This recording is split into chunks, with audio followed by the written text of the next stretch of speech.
Olá, como vai você? Tudo bem? Seja bem-vindo mais uma vez aqui nessas nossas aulas de física, preparando você para o Enem. E hoje a gente vai trabalhar um conteúdo que é uma sequência do que a gente já vinha trabalhando na última aula, que é a ideia de pensar o movimento na situação de analisar as forças que fazem o movimento acontecer, né?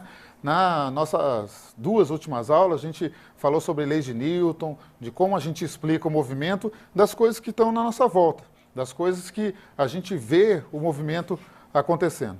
Agora, de uma certa maneira, o homem, desde que ele se entende como homem, né, ele na sua observação da natureza na sua volta, ele também voltou os olhos em um momento aqui ou ali para o céu. E na tentativa de explicar como que o que ele via no céu durante o dia, durante a noite, como que isso funcionava, é que criou-se, ou foi criado a partir daí, as noções do que a gente chama de sistema de mundo, né? Como que o homem tentava explicar como que o universo, como que ele via esse universo e como que ele, o universo, se movimentava, como que funcionava, como que esse relógio, vamos dizer assim, que a gente pode chamar o universo, como que ele funcionava, né? Nessa situação, nessa tentativa de explicar o movimento do que ele via lá fora, né, os planetas, o Sol, a Lua, né, ele criou o que a gente chama de sistema de mundo, como eu já disse, e várias pessoas contribuíram para a tentativa de explicação desse fenômeno, né?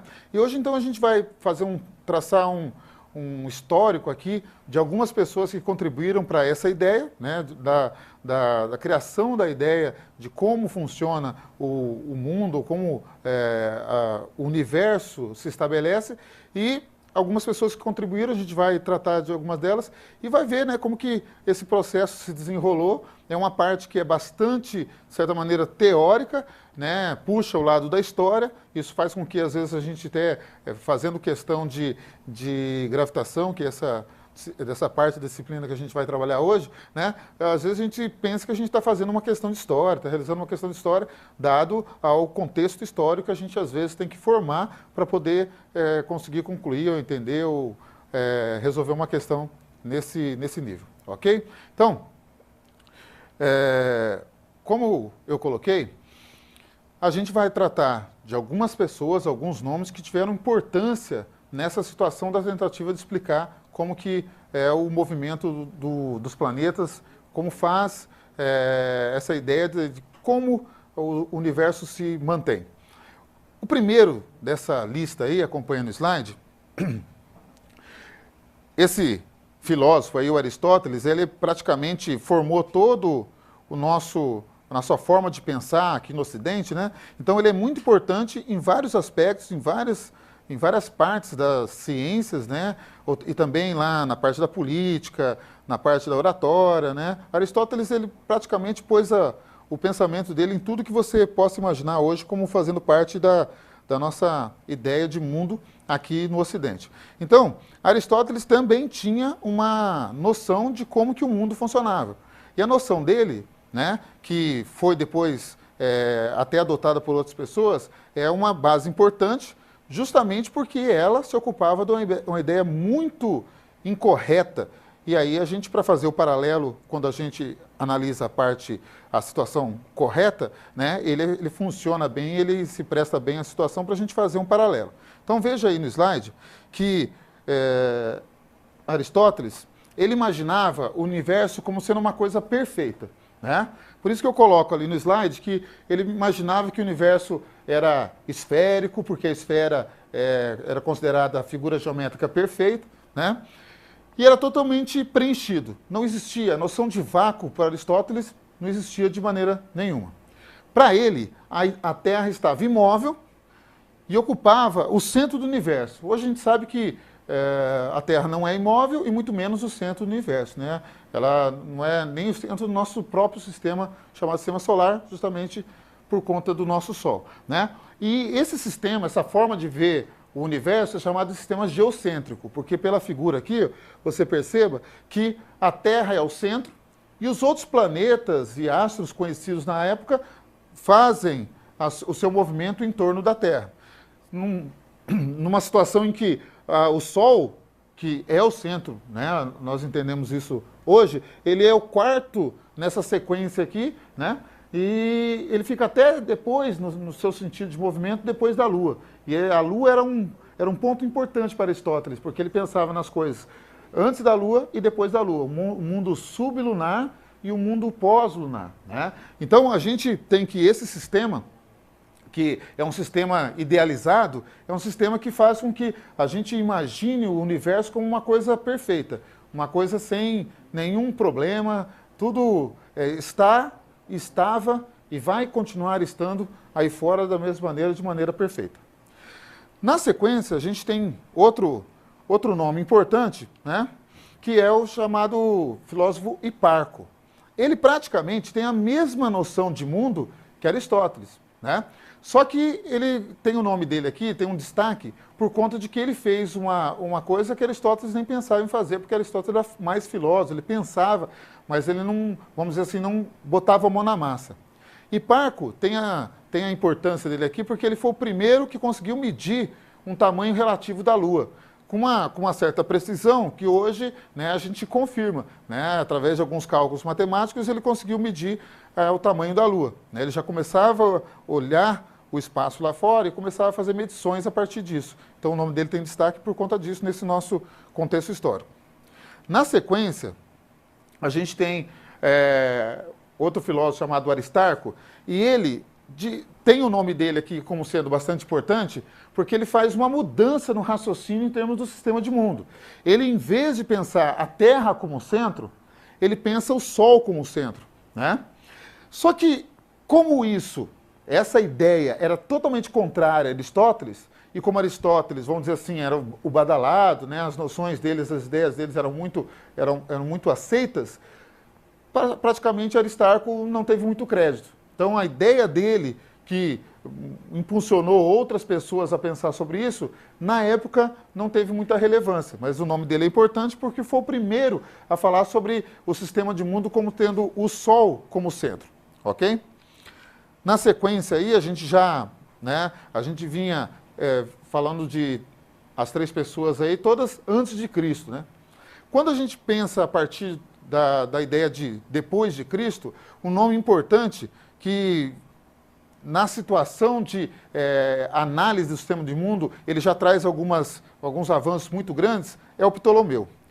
Ptolomeu volta na ideia de pensar o mundo como tendo o centro, a Terra, o sistema chamado geocentro, né? A diferença dele para os outros geocentristas antes dele é que ele começou a aplicar a matemática. Ele observava o céu e com essas observações ele aplicava a matemática, usava recursos matemáticos para tentar explicar que sim, a Terra era o centro, né? Nesse caso, ele muda um pouquinho a ideia vinda de Aristóteles, porque Aristóteles tinha o universo como sendo perfeito, os planetas, os astros até então conhecidos, tinham um movimento perfeito em volta da Terra, e ele já muda isso aí, ó. Ele já pensa que os astros podem ter, né, trajetórias irregulares, eles não têm mais essa perfeição toda ao girar em torno da Terra, seria o sistema geocêntrico.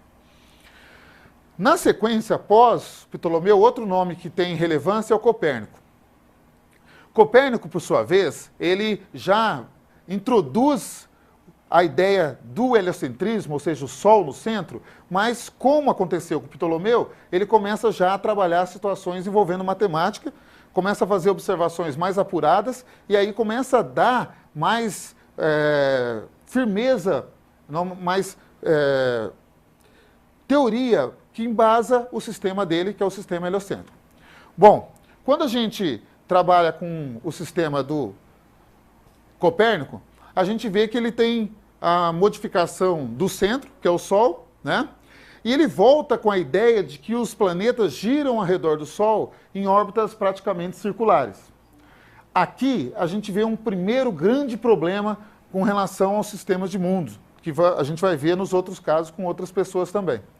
Copérnico era da igreja, mas mesmo assim, nas suas observações noturnas a respeito do universo, ele entrava numa forma de pensar o universo contrária à igreja. Por que contrário à igreja? Porque a igreja adotava o sistema de Aristóteles, porque a ideia de Aristóteles de a terra no centro, ela fazia com que a igreja, na sua situação de seguir a Bíblia, tivesse uma vantagem em relação até a outras religiões. Por quê? Porque já que Deus criou o homem à sua imagem e semelhança, né?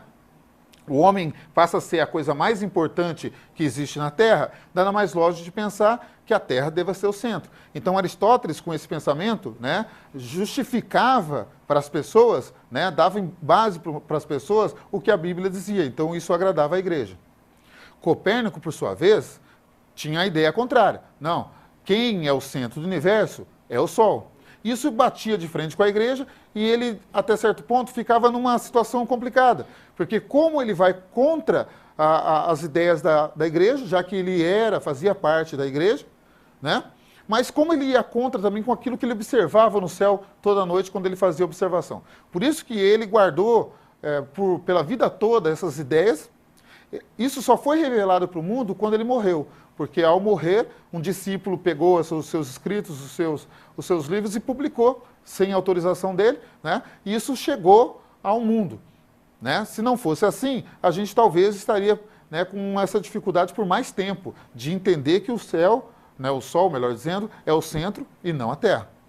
Na sequência aí, a gente tem a ideia de alguém que chegou para justamente aperfeiçoar e bater o prego no martelo e falar assim, ó, o sistema geocêntrico está errado, o sistema heliocêntrico é o correto, né?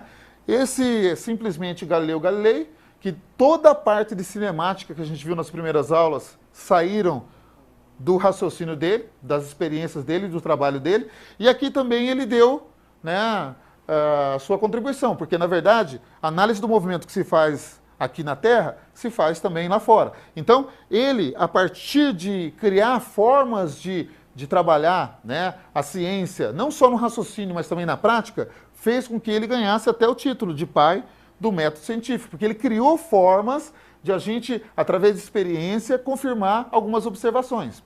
Ele também, a partir de aperfeiçoar o telescópio, que não é invenção dele, né, ele aperfeiçoou o telescópio, melhorou o telescópio, ele é considerado o primeiro cientista, ou primeira pessoa que voltou esse telescópio para o céu na tentativa de observar melhor o que se tem lá fora e na tentativa de explicar como a coisa funciona, entendeu? Então, nesse caso, nessa situação, ele, através dessas observações com o telescópio, as observações melhoradas do que os outros fizeram, ele confirmou, através de algumas observações, o sistema chamado heliocêntrico, sistema com o Sol no centro. Só que isso batia de frente, como aconteceu com Copérnico, muito fortemente com a igreja. A Inquisição, nessa época, né, era muito forte. Então, Galileu não escondeu o que ele tinha escrito, ou que ele tinha pensado, o que ele tinha confirmado por experiências. Ele pôs isso a público. E isso foi complicado, porque ao confrontar a igreja, ele foi julgado pela Inquisição e foi condenado. Depois de um julgamento um pouco conturbado, ele foi condenado a não ir para a fogueira, porque ele chegou um momento que ele, para preservar a vida dele, né, ele negou algumas coisas que ele tinha dito.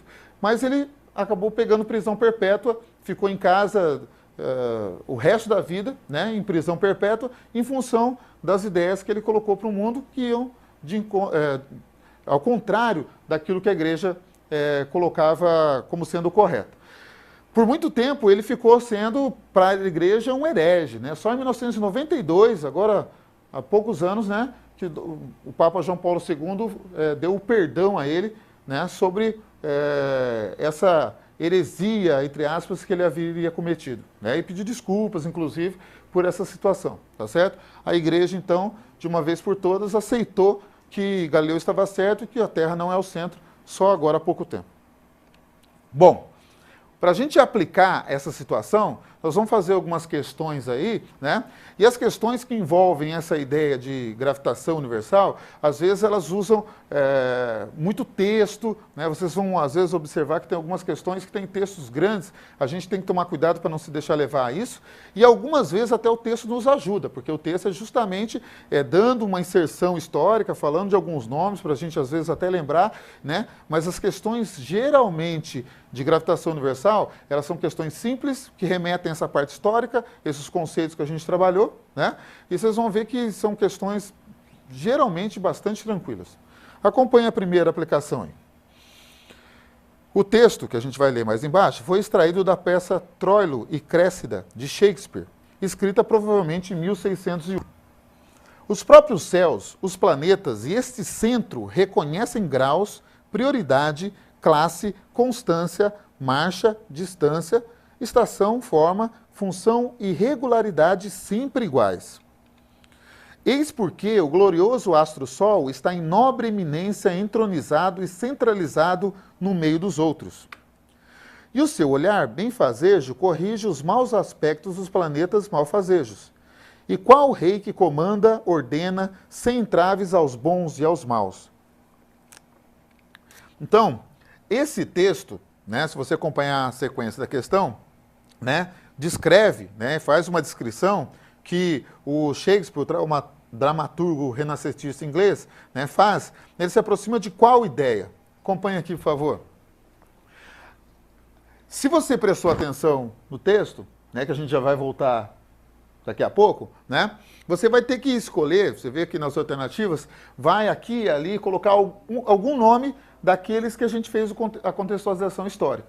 Então a gente tem que tomar cuidado para justamente conseguir acertar qual é o filósofo, o pensador, né, que se ajusta à ideia do texto, que a gente já vai voltar para dar uma olhadinha. Letra A, vamos ler as alternativas, ele fala assim, letra A, que a teoria que o Shakespeare, né, está falando ali no texto se aproxima da teoria geocêntrica de Ptolomeu, da teoria da reflexão da luz do árabe Alhazen, da teoria heliocêntrica do polonês Nicolau Copérnico. Outras duas respostas, da rotação terrestre do italiano Galileu Galilei e da gravitação universal do inglês Isaac Newton. Então a gente vai trabalhar a situação e fazer um raciocínio. Bom, quando eu leio o texto, eu tenho que procurar alguma parte do texto para que eu consiga fazer a relação com as teorias que as respostas estão colocando. Então, se a gente olhar novamente o texto, aqui, nessa parte do texto, ele fala assim, ó, eis porque o glorioso astro-sol está em nobre eminência, entronizado e centralizado no meio dos outros. Se tivesse só essa parte do texto, já seria suficiente para a gente matar a ideia. Não posso pensar em teoria geocêntrica, porque a Terra no centro, ele fala, o Sol está centralizado no meio dos outros. Então aqui é teoria heliocêntrica, teoria do Sol no centro. Quando a gente olha as alternativas novamente, você vai ver lá, letra A a gente descarta, geocêntrica. Letra B não tem nada a ver falar sobre reflexão da luz. Letra C fala em heliocêntrica do polonês Nicolau Copérnico, já aparece a palavra heliocêntrica. A outra fala da rotação terrestre do italiano Galileu Galilei, não fala de sistema de mundo. E a letra E fala da gravitação universal do inglês Isaac Newton. Então eu acho que ficou bem claro aí, né, que a situação da gente analisar a questão a respeito do sistema de mundo, onde o Sol é o centro, é a situação de pensar o sistema heliocêntrico, que no caso, letra C é a resposta correta. Correto? Certinho? Tranquilo, né? Nossa próxima aplicação tem uma tabela. Dá uma olhadinha ali para você ver.